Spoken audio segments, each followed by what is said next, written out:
আমার অন্তরের প্রণাম জানিয়ে আমি শ্রী ঠাকুরের শ্রীমুখ নিঃসৃত গল্প কথা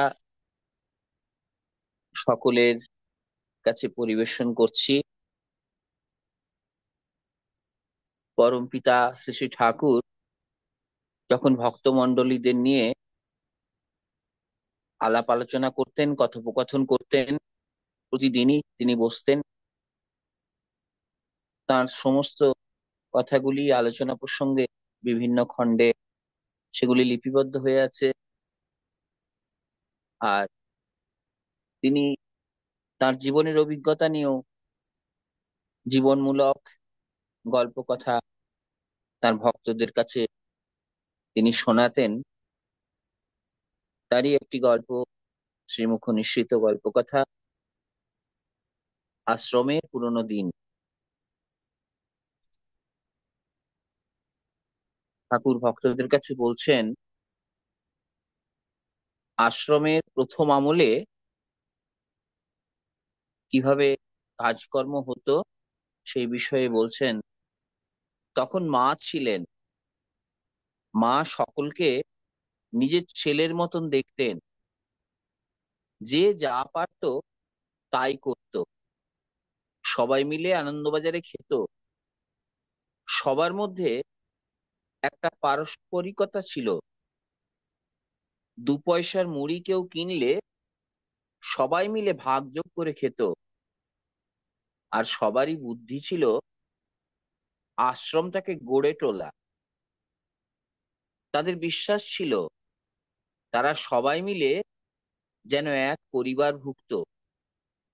তাদের মধ্যে একটা স্বপ্ন ছিল, আমার ইচ্ছাগুলি পরিপূরণ করতে পারলে যে তাদের নিজেদের এবং দেশের দশের মঙ্গল হবে, এই বিশ্বাস তাদের ছিল।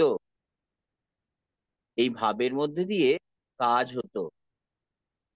ব্যক্তিগত ধান্দাজ যাদের কাছে প্রবল, তাদের দিয়ে এ কাজ হবার নয়। অ্যালাউন্স নেবার পর থেকে বেশিরভাগ কর্মীর মধ্যে আত্মস্বার্থী ভাবটা প্রবল হয়েছে। চাকরেরা যেমন দায়িত্বহীন হয়, এরাও তেমনি দায়িত্বহীন। আমি যে কি চাই, খুব কম মানুষেরই সে বিষয়ে মাথা ব্যথা আছে। তাই যা হবার তাই হচ্ছে।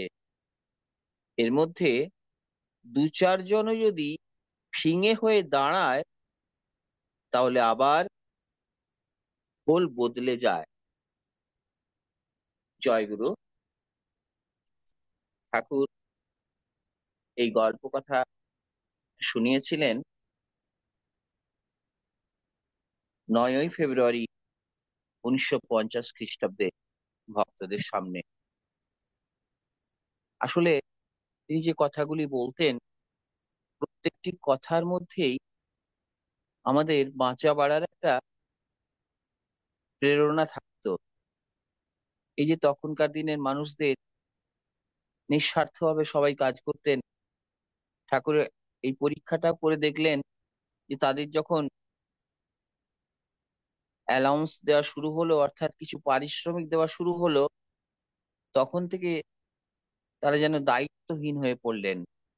অর্থাৎ চাকর যেমন দায়িত্বহীন হয়, তেমনি দায়িত্বহীন হয়ে পড়লেন। আর যাদের ব্যক্তিগত ধান্দা, যাদের প্রবল হয়ে থাকবে, তারা কিন্তু ঠাকুরের কাজ করতে পারবেন না। এই শিক্ষাটিও এই গল্পের মধ্যে ঠাকুর আমাদের কাছে শিখিয়ে দিলেন। জয় গুরু। জয় গুরু আমাদের উমাশঙ্কর দাদা। আমরা ঠাকুরের জীবনী থেকে আমরা আমাদের কর্মজীবনে তা আহরণের চেষ্টা করব সবাই। ঠাকুরের কাছে প্রার্থনা রাখি আমরা